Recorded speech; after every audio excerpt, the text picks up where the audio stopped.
Hello everyone, myself Raj Kishore. Raj commerce classes के online platform में आप सभी का स्वागत है। आज हम लोग डिस्कस करने वाले हैं कॉस्ट वॉल्यूम प्रॉफिट एनालिसिस का तीसरा लेक्चर। इससे पहले हम लोग इस चैप्टर का 2 लेक्चर डिस्कशन कर चुके हैं, जिसमें हम लोगों ने इस चैप्टर का इंट्रोडक्शन, इसके कॉन्सेप्ट, इसके ऑब्जेक्ट और ये कहाँ कहाँ यूज़ हो सकता है, ठीक है, ये हमने डिस्कशन किया था। साथ ही हमने कंट्रीब्यूशन का भी टॉपिक हमने क्या किया था, एक लेक्चर में, सेकंड लेक्चर में हमने क्या किया था, कंप्लीट किया था। आज हम लोग इसका नेक्स्ट जो लेक्चर है वो हम लोग कंट्रीब्यूशन और कंट्रीब्यूशन के साथ साथ पीवी रेशियो पर डिस्कशन करेंगे। आज हल्का समय और कंट्रीब्यूशन को टच करूंगा। वैसे इस चैप्टर का जो इंट्रोडक्शन है वो ये कहता है कि कोई जो मैन्युफैक्चरिंग कंपनी होती है, अगर वो अपने प्रोडक्शन लेवल को चेंज करती है तो प्रोडक्शन लेवल चेंज होने पर, यानी वॉल्यूम का मतलब प्रोडक्शन लेवल चेंज होने पर उसके प्रोडक्शन कॉस्ट और प्रॉफिट में क्या इम्पैक्ट होता है, ये एनालिसिस लगाना क्या कहलाता है, कॉस्ट वॉल्यूम प्रॉफिट एनालिसिस। या फिर इसको हम ऐसे भी समझ सकते हैं, कोई मैनेजमेंट काम या कोई ऐसा कंपनी जो प्रोडक्शन में इन्वॉल्व है, ठीक है, तो उस कंपनी का जो प्रोडक्शन कॉस्ट, प्रोडक्शन क्वांटिटी और प्रॉफिट को वेरिएबल लेकर, है ना, हम लोग क्या एनालिसिस लगा सकते हैं, क्या फोरकास्टिंग कर सकते हैं, क्या प्लानिंग कर सकते हैं, ये कैलकुलेशन करना ही क्या कहलाता है, कॉस्ट वॉल्यूम प्रॉफिट एनालिसिस। इसके साथ साथ हम लोग डिस्कस कर चुके हैं किसके बारे में, कंट्रीब्यूशन के बारे में। अभी फिलहाल मैं कंट्रीब्यूशन को ज़्यादा एक्सप्लेन नहीं करूँगा, एक नए कॉन्सेप्ट से आपको समझाने की कोशिश करूँगा।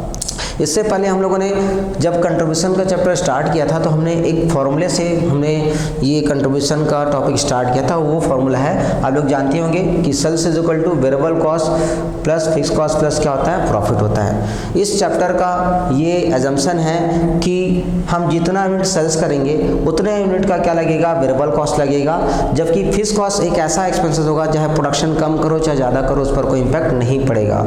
यानी सेल्स और वेरिएबल कॉस्ट प्रोडक्शन क्वांटिटी से फ्लक्चुएट होंगे, कम प्रोडक्शन का, है ना, कम और ज़्यादा प्रोडक्शन का ज़्यादा, जबकि फिक्स कॉस्ट एक ऐसा कहना चाहिए एक्सपेंसेस होगा, चाहे प्रोडक्शन आप कम करो चाहे ज़्यादा करो, ठीक, एक नॉर्मल कंडीशन पर फिक्स कॉस्ट में कोई चेंजेस नहीं आएगा। तो इसके बेस पे हम लोग फॉर्मूला रख सकते थे कि sales is equal to variable cost plus fix cost plus profit, और इसी फॉर्मूले से हम लोगों ने कंस्ट्रक्ट किया था कंट्रीब्यूशन का मीनिंग। देखो इस फॉर्मूले में अगर हम सेल्स को क्या कर देंगे, सेल्स में ये जो वेरिएबल कॉस्ट है इधर ट्रांसफर कर देंगे तो ये वेरिएबल कॉस्ट इधर प्लस, इधर क्या हो जाएगा माइनस, तो हमारे पास कंट्रीब्यूशन आ जाएगी, ठीक है। और जैसे ही आप सेल्स में क्या करोगे, वेरिएबल कॉस्ट को क्या करोगे, माइनस करोगे, तो जो हमको एक सरप्लस मिलेगा, उसी सरप्लस को ही किस नाम से जानते हैं हम लोग, कंट्रीब्यूशन, जिसे हम सी से डिनोट करते हैं। यानी कंट्रीब्यूशन क्या कहता है कि हम जितना यूनिट हम सेल्स करेंगे उतने यूनिट का जो वेरिएबल कॉस्ट है, अगर आप उसमें आप माइनस कर दोगे, जो मार्जिन बचेगी उसी मार्जिन को क्या बोला जाएगा, कंट्रीब्यूशन। क्या बोला जाएगा, कंट्रीब्यूशन। तो सेल्स में, सेल्स जो कि एक फर्म की डायरेक्ट इनकम है, और उस डायरेक्ट इनकम में उस फर्म से रिलेटेड डायरेक्ट एक्सपेंसेस अगर आप माइनस कर दोगे तो आपके पास जो आपके पास मार्जिन बचेगी, जो सरप्लस बचेगा, उससे हम क्या बोलेंगे, कंट्रीब्यूशन। इसी बात को मैं एक दूसरे वे पे आपको समझाने की कोशिश कर रहा हूँ। कंट्रीब्यूशन को हिंदी में हम लोग बोलते हैं अंशदान, ठीक है। क्या है अंशदान, मैं आपको एक व्यवहारिक भाषा में आपको इसको एक्सप्लेन करने की कोशिश करता हूँ। कंट्रीब्यूशन का मतलब क्या है, मैं आपको ये एक्सप्लेन कर सकता हूँ कंट्रीब्यूशन के बारे में कि एक बिजनेसमैन जितने यूनिट का वो सेल्स करता है, या फिर जब जब वो अपने गुड्स को क्या करता है, सेल्स करता है, तो उसको सेल्स करने पर, अपने गुड्स को सेल्स करने पर उसे प्रॉफिट नहीं मिलता, उसे कंट्रीब्यूशन मिलता है। मैं वापस रिपीट कर रहा हूँ, आई रिपीट इस बात को, एक कंपनी या फिर एक बिजनेसमैन या एक बिजनेस एंटिटी अपने हर प्रोडक्ट को बेचने पर प्रॉफिट अर्न नहीं करता बल्कि कंट्रीब्यूशन अर्न करता है। यानी अपने डेली रूटीन में जब जब वो अपने गुड्स को क्या करेगा, सेल्स करेगा, तो सेल्स करते ही उसे प्रॉफिट नहीं मिलेगी, सेल्स करने के दौरान उसके पास कंट्रीब्यूशन कलेक्ट होगा। ये इस चैप्टर का कॉन्सेप्ट है। इसको मैं कुछ एग्जाम्पल लेकर आपको समझाऊंगा।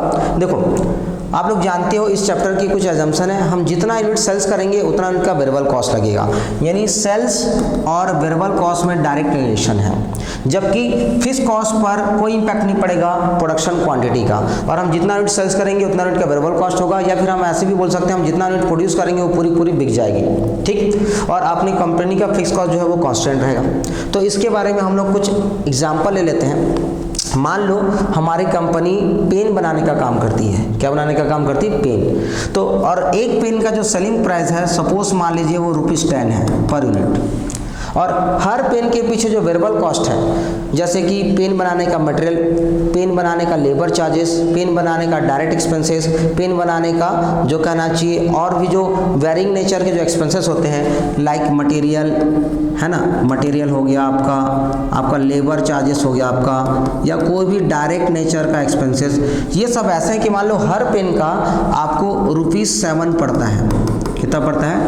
₹7। यानी आप जितना पेन बनाओगे तो आपको उस पेन का ₹7 तो चार्ज लगना ही लगना है मटेरियल लेबर का, इसमें आप कॉम्प्रोमाइज़ नहीं कर सकते। जबकि आपका ये जो फिक्स कॉस्ट है वो ऐसा है कि आप प्रोडक्शन 1 पीस करो चाहे 10 पीस करो तो वो एक फिक्स अमाउंट में लगेगा एक पीरियड पर।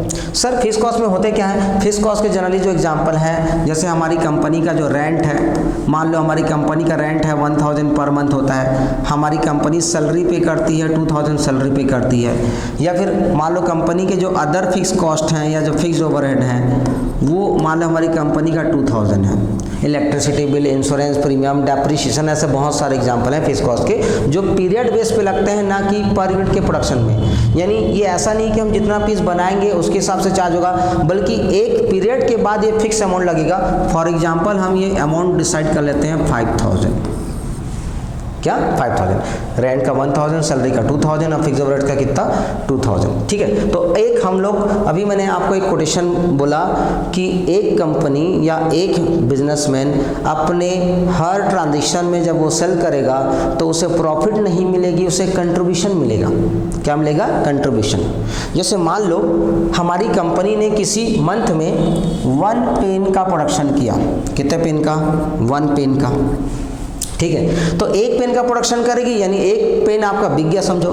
तो सर एक पेन का प्रोडक्शन करेगा तो उसे जितना पेन प्रोडक्शन करेगा उतना पेन बिक जाएगा, यानी उसको हर पेन में 10 रुपए का सेलिंग प्राइस मिलता है तो एक पेन में 10 रुपए का सेलिंग प्राइस लग जाएगा। तो हर पेन अगर वो जितना पेन एक पेन बेचा है तो उसे एक पेन का मटेरियल लगा होगा, एक पेन का लेबर लगा होगा, एक पेन का डायरेक्ट एक्सपेंस लगा होगा, जो टोटल मिलाकर कितना होता है? ₹7। तो एक पेन बेचा तो 10 रुपये उसकी सेल्स में आ गई और एक पेन बनाने का चार्ज लग गया ₹7, ठीक है। तो क्या सर अभी ₹3 उसके प्रॉफिट हो गए? नहीं, ये 10 रुपये सेलिंग प्राइस में आपने जो वेरिएबल कॉस्ट ₹7 आपने माइनस किया, वो ₹3 का जो सरप्लस है वो ₹3 का सरप्लस बेटा कंट्रीब्यूशन है, ना कि प्रॉफिट। सर ऐसा क्यों? क्योंकि हमने क्या अभी सारे खर्चे घटा दिए? नहीं, हमने प्रोडक्शन के केवल डायरेक्ट एक्सपेंसेस यानी वेरिंग नेचर के एक्सपेंसेस बनाए हैं, मतलब सब्सट्रैक्ट किए हैं, घटाए हैं। क्या अभी हमने रेंट दे दिया?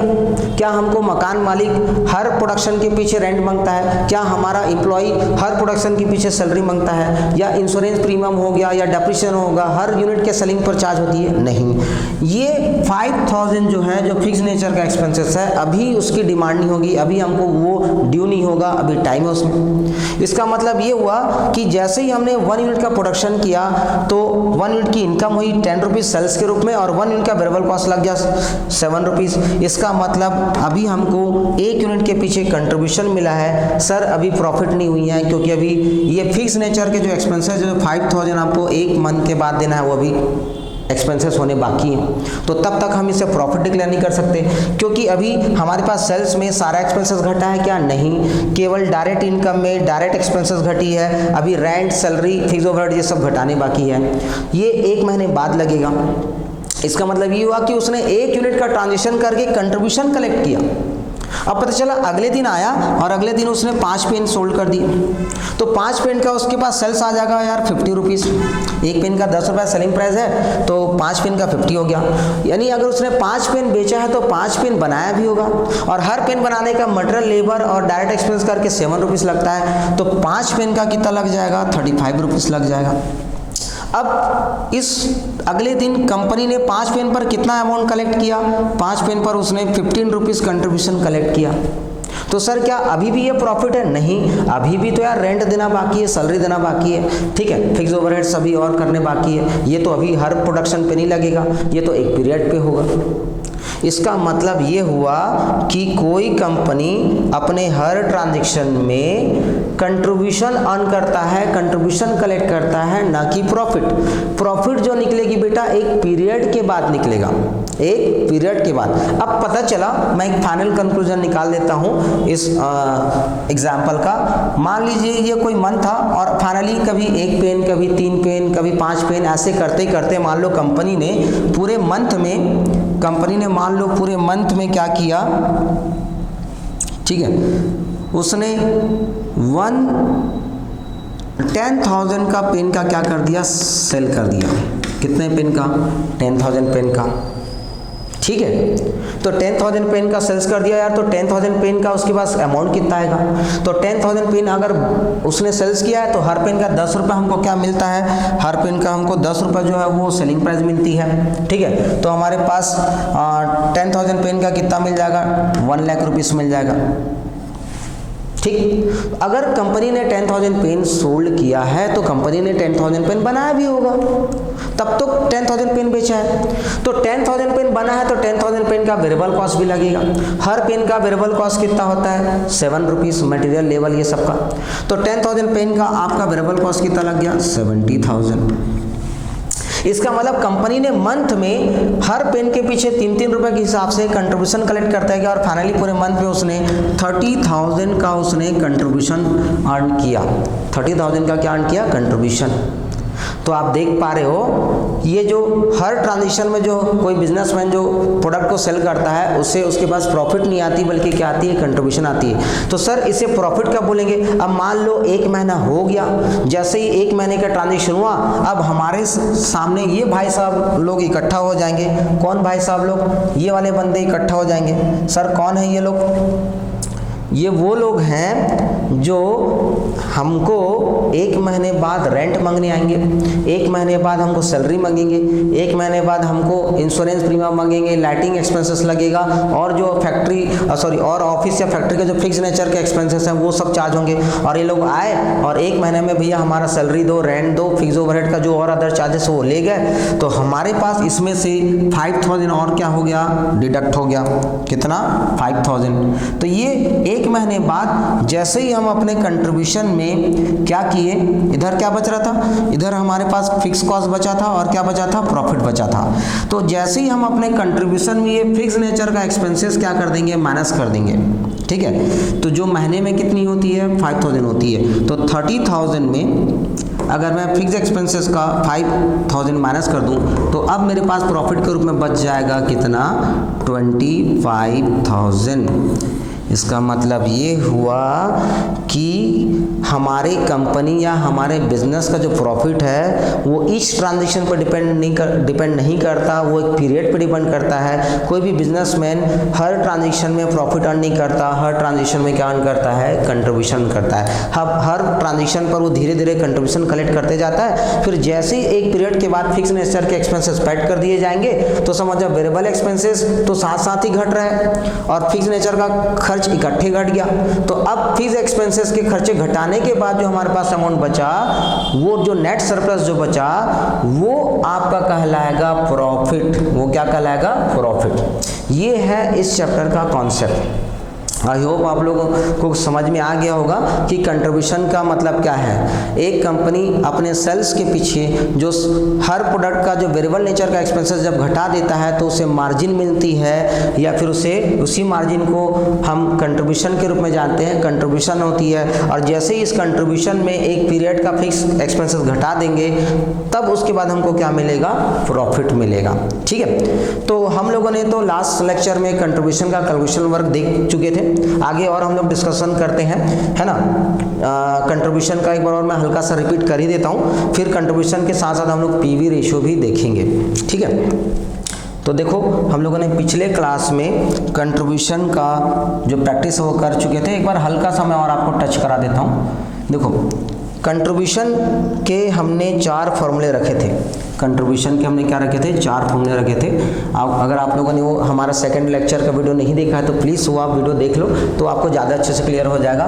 कंट्रीब्यूशन का फॉर्मूला होता है sales minus variable cost. Contribution का ही मतलब होता है fixed cost plus profit. Contribution का ही मतलब होता है आपके पास फिक्स कॉस्ट माइनस लॉस हम कर सकते हैं। कंट्रीब्यूशन का भी मतलब होता है सेल्स इनटू क्या होता है? पीवी रेशियो होता है। ये 4 फॉर्मूले हमने कैसे बने थे, किस हिसाब से ये फॉर्मूले कंस्ट्रक्ट किए थे, हम लोग लास्ट लेक्चर में डिस्कस कर चुके हैं। प्लीज़ आप उसको देख लीजिएगा। अभी मैं इसका न्यूमेरिकल वर्क आपको करा देता हूँ। लास्ट लेक्चर में हुआ भी था, उस समय मैंने कुछ ज़्यादा ही डीप से कराया था। अभी आप लोग को लाइटली वर्क करा देता हूँ। सपोज हम लोग का जो न्यूमेरिकल क्वेश्चन 1 है इस चैप्टर का, मैं जो लेक्चर करा रहा हूँ ये मैं KL गुप्ता की जो मैनेजमेंट अकाउंटिंग की बुक है ये इस बुक से करा रहा हूँ। ठीक है, आप लोग इसी बुक से स्टडी कीजिए। मैनेजमेंट और कॉस्ट अकाउंटिंग के लिए बहुत अच्छी बुक है। इससे आपकी सारी न्यूमेरिकल प्रॉब्लम बहुत अच्छे से आपको सजेस्ट किया गया है, आपको एक्सप्लेन किया गया है। तो इसमें पहला क्वेश्चन है, हमको कंट्रीब्यूशन काउंट करना है। क्या काउंट करना है? कंट्रीब्यूशन। इसमें बोलता है calculate contribution from the following data. ठीक है, अलग अलग ऑप्शन है, हर ऑप्शन में आपको कैसे भी करके कंट्रीब्यूशन निकालना है। इसमें बोलता है कि सेलिंग प्राइस हमारा जो है वो 10 रुपीज़ है और हमारा जो वेरिएबल कॉस्ट पर यूनिट है वो कितना है? 7 रुपीज़ है। तो इसमें आपका फर्स्ट ए ऑप्शन में आपका अगर कंट्रीब्यूशन निकालना है तो हम ये फर्स्ट फॉर्मूला यूज करके निकाल सकते हैं। फर्स्ट फॉर्मूला बोलता है कि selling price per unit minus variable cost per unit करोगे तो आपको कंट्रीब्यूशन भी पर यूनिट निकल जाएगा। सेलिंग प्राइस है 10 रुपीज़ पर यूनिट और वेरिएबल कॉस्ट पर यूनिट कितना है? 7 रुपीज़ पर यूनिट। तो आपको हर पीस पे कंट्रीब्यूशन कितना निकल जाएगा? ₹3 पर यूनिट। यही एग्जाम्पल साथ में आपको अभी कंट्रीब्यूशन का कॉन्सेप्ट समझाने में किया था। इसी में आपका दूसरा वर्क है, फिर से हमको कंट्रीब्यूशन निकालनी है सेकंड ऑप्शन के लिए। यहाँ पर क्वेश्चन ने बोला सेल्स इनटू पीवी रेशियो दे दिया है। सेल्स दे रखा है 4 लाख और साथ में हमको पीवी रेशियो बोलता है 40%। पीवी रेशियो क्या है वो डिस्कशन करेंगे इसी लेक्चर में। तो फिलहाल अभी आप फॉर्मूला देख लो कि कंट्रीब्यूशन का फॉर्मूला होता क्या है। सेल्स इनटू अगर हम लोग पीवी रेशियो लगा दिए तो कैलकुलेट हो जाएगा कंट्रीब्यूशन। यानी सेल्स हमको गिवन है 4 लाख और आपका पीवी रेशियो दे रखा है 40%। तो 4 लाख का जब 40% आप काउंट करोगे तो आपका कंट्रीब्यूशन काउंट हो जाएगा 1,60,000। कितनी? 1,60,000। अगर आपके आंसर में ये 60,000 प्रिंट हुआ है तो आप प्लीज़ उसे करेक्ट कर लीजिएगा। ये 160 आएगा, हमारा कैलकुलेशन सही है। ठीक है, आगे हम लोग बढ़ते हैं सी ऑप्शन पे। ठीक है, तो सी ऑप्शन पे हमारा जो वर्क है फिर से हमको कंट्रीब्यूशन ही निकालना है। यहाँ पर हमको सी ऑप्शन में बोलता है कि यार फिक्स कॉस्ट जो है 40,000 है और प्रॉफिट जो है वो कितना है? 80,000। तो हमने अभी एक फॉर्मूला देखा था कंट्रीब्यूशन का, फिक्स कॉस्ट प्लस प्रॉफिट। जब कंपनी के फिक्स कॉस्ट में हम लोग कंपनी का प्रॉफिट जो है कितना है? 40,000, ये ऐड कर देंगे तो हमारे पास आ जाएगा कंट्रीब्यूशन 1,20,000। इसी का डी ऑप्शन है हमारे पास। ठीक है, हमको फिक्स कॉस्ट दे रखा है 1,20,000 और लॉस दे रखा है 20,000। तो एक और फॉर्मूला है कंट्रीब्यूशन का ही, फिक्स कॉस्ट माइनस लॉस लगा सकते हैं। फिक्स कॉस्ट हम लोग को दे रखा है 1,20,000 जबकि लॉस है बेटा 20,000। तो आपके सामने कंपनी का कंट्रीब्यूशन आ गया, वह है कितना? 1 लाख। ये आपका कैलकुलेशन है किसका? कंट्रीब्यूशन का। ये क्वेश्चन पहले भी हो रखा था, वापस रिपीट कर दिया। ठीक है, आगे हम लोग देखते हैं पीवी रेशियो का डिस्कशन करेंगे। किसका डिस्कस करेंगे? पीवी रेशियो का। ठीक है, तो पीवी रेशियो के डिस्कशन के लिए क्या है पीवी रेशियो, कैसे निकाली जा सकती है ना, किस तरीके से काउंट होती है, फॉर्मूला कैसे आया, इन सारी बातों पर हम डिस्कशन करेंगे पीवी रेशियो को लेकर। हमारे सामने है टॉपिक पीवी रेशियो। अगर इसकी मीनिंग देखा जाए तो बहुत सिंपल सा मीनिंग है बेटा। पीवी रेशियो का मतलब है कंट्रीब्यूशन परसेंट ऑन सेल्स। मतलब अगर आप कंट्रीब्यूशन का परसेंटेज निकाल लो किस पर? सेल्स पर, तो उसी रेशियो को ही हम क्या बोलेंगे? PV ratio. यानी हम इसे फॉर्मूले के रूप में क्या लिख सकते हैं? कंट्रीब्यूशन का परसेंट निकालना है किस पर? सेल्स पर। ठीक है, तो कंट्रीब्यूशन अपॉन क्या हो जाएगा? सेल्स। ठीक है, और इनटू क्या कर दिए? 100। तो ये जो एक रेशियो हमको मिलेगा परसेंट में, हम इसी रेशियो को क्या बोलेंगे? PV PV ratio, profit volume ratio या फिर कंट्रीब्यूशन रेशियो, इसी का मतलब होता है बेटा पीवी रेशियो। यानी पीवी रेशियो कोई नई टॉपिक नहीं है, कंट्रीब्यूशन का ही परसेंटेज फॉर्म है और किस पर निकाली जाती है, सेल्स पर। जब आप कंट्रीब्यूशन और सेल्स में परसेंटेज फॉर्म अप्लाई कर दोगे तो जो रिजल्ट आएगा बेटा उसी को हम क्या बोलेंगे, पीवी रेशियो। तो सर ये पीवी रेशियो का फॉर्मूला का मतलब हुआ कंट्रीब्यूशन अपॉन सेल्स इनटू 100। क्या ये कुछ और तरीकों से काउंट हो सकती है? बिल्कुल हो सकती है। इसमें हम लोग और भी फॉर्मूला लगा सकते हैं। बेसिक तरीका तो यही है, या बेसिक जो मीनिंग है इसका कि कंट्रीब्यूशन का मतलब क्या है कि कंट्रीब्यूशन का परसेंट है बेटा किस पर, सेल्स पर। जैसे प्रॉफिट परसेंट निकालते हैं हम लोग, है ना, लॉस परसेंट निकालते हैं, ठीक है, या किसी भी सब्जेक्ट का हम परसेंट निकालते हैं तो किसी न किसी टॉपिक पर निकालते हैं। जैसे मान लो मुझे प्रॉफिट परसेंट निकालना है, क्या निकालना है, प्रॉफिट परसेंट काउंट करना है किस पर, सेल्स पर। तो मैं फॉर्मूला क्या कंस्ट्रक्ट करूंगा, प्रॉफिट और परसेंट किसका निकालना है, किस पर निकालिए, सॉरी मैं रिपीट करता हूं, प्रॉफिट परसेंट निकालना है सेल्स पर। तो जिसका परसेंट निकालना है आप उसे न्यूमरेटर बना लो, जिस पर परसेंटेज निकालनी है उसे आप डिनोमिनेटर बना लो और इनटू क्या कर दो, 100 कर दो। जैसे मान लो मुझे x का परसेंट चाहिए किस पर, y पर, तो मैं फॉर्मूला क्या लगाऊंगा, x अपॉन वाई इंटू 100 लगाऊंगा। ये परसेंट बनाने का बहुत सिंपल सा टेक्निक है, ये तो आप लोग जानते ही होंगे। तो वैसे ही हमने क्या किया, कंट्रीब्यूशन का परसेंट निकाला था किस पर, सेल्स पर, तो कंट्रीब्यूशन अपॉन सेल्स रख दिया, इंटू 100 कर दिया। इसी बात को हम लोग पीवी रेशियो बोलेंगे, ठीक है। तो कंट्रीब्यूशन निकालने के और भी जो फॉर्मूले हैं वो हम इस तरीके से बना सकते हैं। आप लोग जानते ही होंगे कि कंट्रीब्यूशन के बहुत सारे मीनिंग हैं, ठीक है।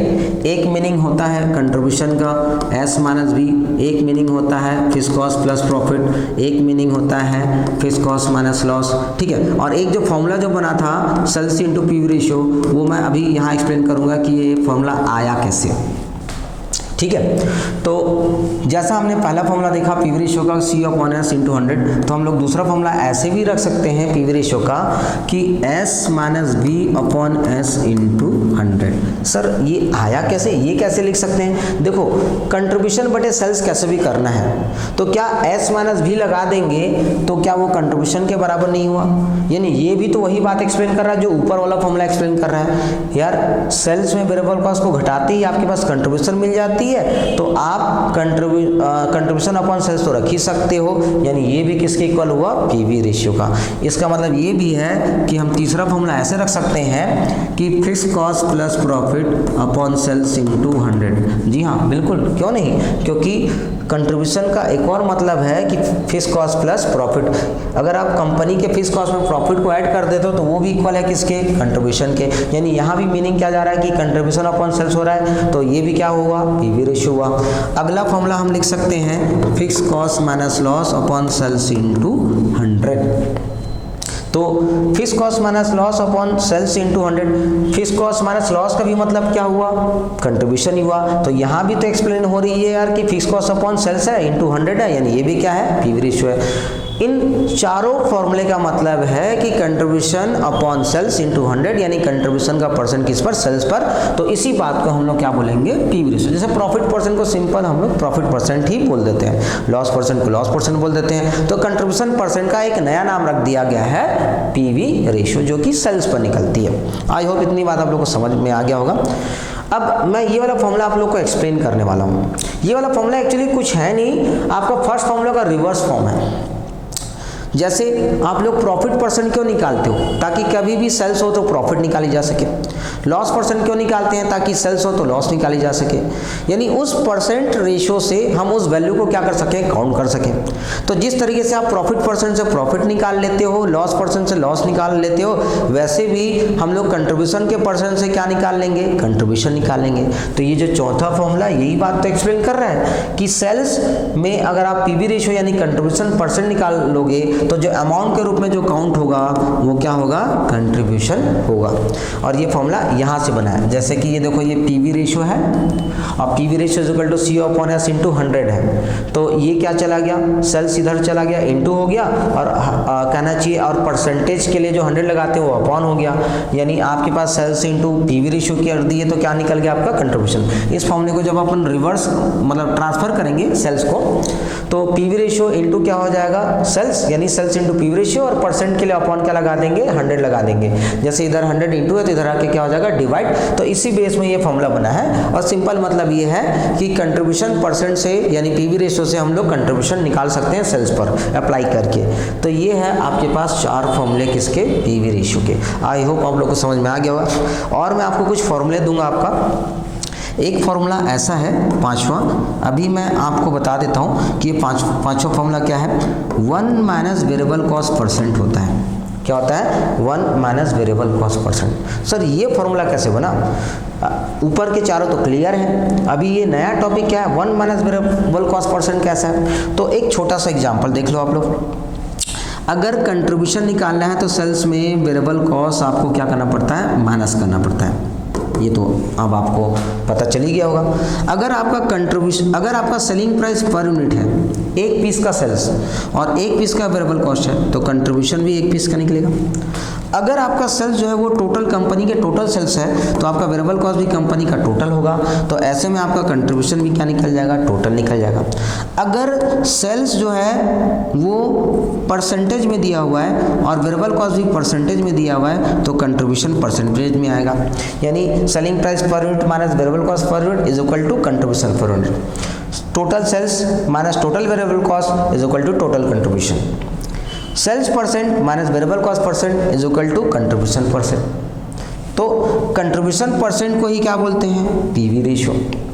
कंट्रीब्यूशन परसेंट को ही क्या बोलेंगे, पीवी रेशियो बोलेंगे। तो सर वो तो ठीक है कि सेल्स परसेंट में वेरिएबल कॉस्ट परसेंट अगर हम घटा देंगे तो कंट्रीब्यूशन परसेंट आएगा, और कंट्रीब्यूशन परसेंट को ही हम लोग क्या बोलेंगे, पीवी रेशियो बोलेंगे। लेकिन यहाँ तो आप 1 लिख के बैठे हो, वेरिएबल कॉस्ट परसेंट तो सही है। एक्चुअली बेटा इस पूरे चैप्टर में ना हम लोग सेल्स को समझते हैं 100%, और 100% का मतलब हुआ 100/100, यानी रेशियो फॉर्म में 1। यहाँ 1 रिप्रेजेंट हुआ है सेल्स परसेंट के लिए 100%, यानी आप 100% में जब भी वेरिएबल कॉस्ट परसेंट को माइनस करोगे तो आपके सामने आ जाएगा पीवी रेशियो। सपोज मान लो किसी कंपनी का जो वेरिएबल कॉस्ट परसेंट है वो 60% है। कितना है, 60%। तो यहाँ पर 1 का मतलब हुआ 100%, यानी आप 100% में 60% अगर आप क्या कर दोगे, माइनस कर दोगे, तो आपका कंट्रीब्यूशन परसेंट निकल जाएगा 40%। बहुत इजी फॉर्मूला है और बहुत यूजफुल फॉर्मूला है। आगे चल के जब हम कैलकुलेशन लगाएंगे तो इस फॉर्मूले का बहुत ही ज़्यादा यूज है, 1 माइनस वेरिएबल कॉस्ट परसेंट। इससे भी क्या आ जाएगी बेटा आप लोग के सामने, पीवी रेशियो। ठीक है, ये 5 फॉर्मूले हो गए आप लोग के, है ना, आपका किसका, कंट्रीब्यूशन का। एक फॉर्मूला और अभी मैं आपको एक्सप्लेन कर देता हूँ, 6वां फॉर्मूला। और वो 6वां फॉर्मूला आपको बोलता है, ये बोलता है यार, change in profit upon change in sales into 100। Sir change in profit upon change in sales, ये क्या चीज़ है, ये कैसे पीवी रेशियो है। एक्चुअली मैं अभी मीनिंग वाइज बता रहा हूँ, एक्सप्लेन किसी दूसरे लेक्चर में कर दूंगा। ठीक है, थोड़ा सा टेक्निकल फॉर्मूला है। जब कोई कंपनी 2 अलग अलग पीरियड का सेल्स करती है, सेल्स 1 माइनस सेल्स 2, और उन्हीं पीरियड का प्रॉफिट 1 माइनस प्रॉफिट 2, यानी changes profit upon changes sales का जब रेशियो निकाला जाए तो वो पीवी रेशियो के इक्वल होता है। यानी कोई भी कंपनी एक्स्ट्रा सेल्स करके जो एक्स्ट्रा प्रॉफिट अर्न करता है, या फिर एडिशनल सेल्स करके जो एडिशनल प्रॉफिट अर्न करता है, वो उसका अगर हम रेशियो निकालें, यानी एक्स्ट्रा सेल्स मतलब extra profit upon extra sales करके परसेंटेज में इसको काउंट कर लें, तो वो पीवी रेशियो के ही इक्वल होगा। यानी जिसको हम लोग फॉर्मूले के रूप में क्या लिख देते हैं, changes profit upon changes sales into 100। ठीक है, इसका मतलब है कि 2 अलग अलग पीरियड के प्रॉफिट का डिफरेंस अपॉन 2 अलग उन्हीं दोनों पीरियड के सेल्स का डिफरेंस, और इनटू क्या लगा देंगे, 100 लगा देंगे। तो जो हमारे पास अमाउंट परसेंटेज में आएगा वो पीवी रेशियो होगा। अभी अभी हम लोगों ने पीवी रेशियो का मतलब समझा, और पीवी रेशियो के फॉर्मूले कितने तरीके से हो सकते हैं। फिलहाल 6 मैंने आपको एक्सप्लेन किया है। ये फॉर्मूले मैं आप 2 आपको और दूंगा, टोटल 8 फॉर्मूले हम लोग यूज कर सकते हैं पीवी रेशियो निकालने के लिए। आई होप आप लोगों को ये समझ में आ रहा होगा, ठीक है, कि कैसे ये फॉर्मूले बन रहे हैं पीवी रेशियो का। ठीक है, थोड़ा सा टेक्निकल है बेटा, है ना। रटने का काम नहीं है, समझने का काम है। आप समझने की कोशिश करोगे कैसे फॉर्मूला बना है, ठीक है, तो आप लोगों को बहुत अच्छे से क्लियर होगा।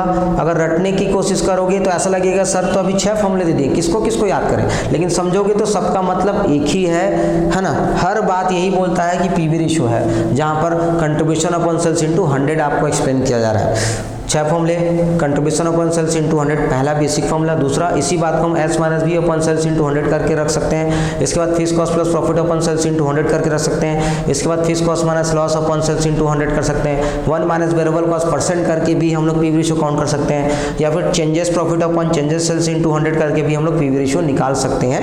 वैसे ये फॉर्मूला मैं आपको थोड़ा सा और अच्छे से समझाने की कोशिश करूंगा बीपी वाले लेक्चर में, और साथ साथ 2 और फॉर्मूले हैं वो भी मैं आपको बीपी वाले लेक्चर में बता दूंगा।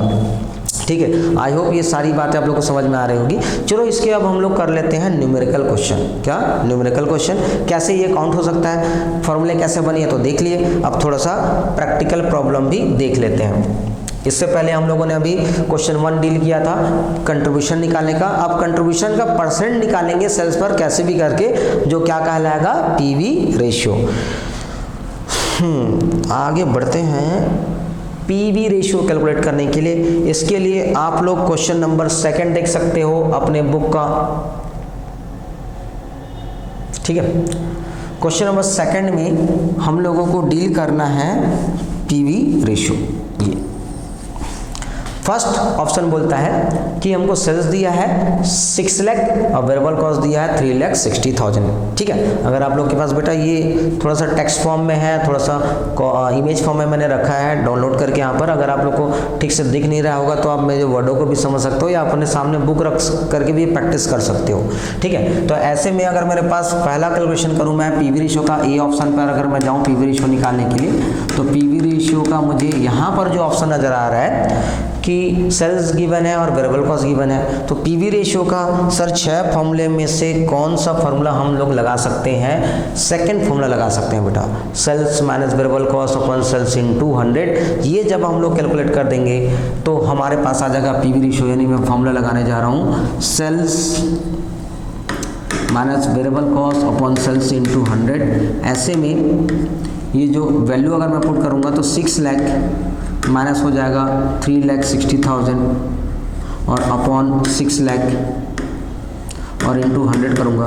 कैलकुलेटर जो हमारे पास जो पैटर्न है हम कैलकुलेटर का यूज़ कर सकते हैं।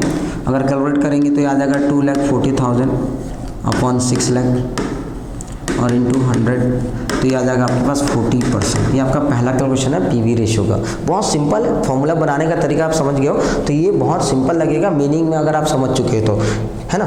सेकंड जो हमको इसी में सॉल्यूशन लेना है वो है आपका सेल्स दे रखा है 2 लाख, फिक्स कॉस्ट दे रखा है अपने पास 60,000 और अपने को प्रॉफिट दे रखा है 40,000। सेल्स 2 लाख, फिक्स कॉस्ट और प्रॉफिट। क्या इस इन्फॉर्मेशन से हम लोग पीवी रेशियो निकाल सकते हैं? ऑब्वियसली निकाल सकते हैं। देखो आपके पास एक फॉर्मूला है fix cost plus profit upon sales into 100। तो 100 तो कांस्टेंट है परसेंटेज के लिए, बाकी तीनों जो टॉपिक है हमारे सामने गिवन है, तो हम लोग बी ऑप्शन में हम लोग कैलकुलेट कर सकते हैं। अगेन पीवी रेशियो, फिर से पीवी रेशियो निकालने हैं, फॉर्मूला लग जाएगा fix cost plus profit upon sales into 100। तो फिक्स कॉस्ट कितनी है बेटा? फिक्स कॉस्ट है हमारे पास 60,000 प्लस प्रॉफिट कितनी है 40,000। इन दोनों का टोटल जो है वो होता है किसके बराबर? कंट्रीब्यूशन के बराबर, और अपॉन में सेल्स रख दिया जाएगा कितना 2 लाख और इनटू कर दिया जाए 100। क्या 100? तो ये आप लोग देख रहे हो ये 100 है, तो आपके पास यहाँ पर आ जाएगा 1 लाख ऐड करने पर अपॉन 2 लाख और इंटू 100। तो ये परसेंटेज फॉर्म में निकलेगा आपका, ठीक है, कितना 50%। आई होप आप लोगों को समझ में आ रहा होगा। ये 2 क्वेश्चन आपके अटेम्प्ट हो रखे किसके? पीवी रेशियो के। इसमें और भी हमको क्वेश्चन अटेम्प्ट करना है, वो है आपका सी ऑप्शन है, वो हमारे पास सेलिंग प्राइस पर यूनिट है 10 रुपीज़ और वेरिएबल कॉस्ट पर यूनिट है 6। भाई देखो यहाँ पर भी आपका जो फॉर्मूला लगेगा पीवी रेशियो के लिए ऑप्शन नंबर सी है ना, तो यहाँ पर भी जो हमारा फॉर्मूला लगेगा वो है आपका S minus B upon S वाला ही लगेगा। आप कंट्रीब्यूशन का परसेंट पर यूनिट के बेस पे भी निकाल सकते हो और टोटल अमाउंट के बेस पे भी निकालोगे, इसमें कोई डिफरेंस नहीं आएगा। यानी 10 माइनस 6 अपॉन 10 इंटू 100 कैलकुलेशन लगाओगे तो 40% आएगा। डी ऑप्शन हमको बोलता है कि वेरिएबल कॉस्ट परसेंट है 75%। तो आ गया, ठीक है। एक फॉर्मूला ऐसा भी था 5th नंबर जो हम लोग फॉर्मूला जो लर्न किए थे 1 माइनस वेरिएबल कॉस्ट परसेंट, जहाँ पर 1 का मतलब है 100%, जो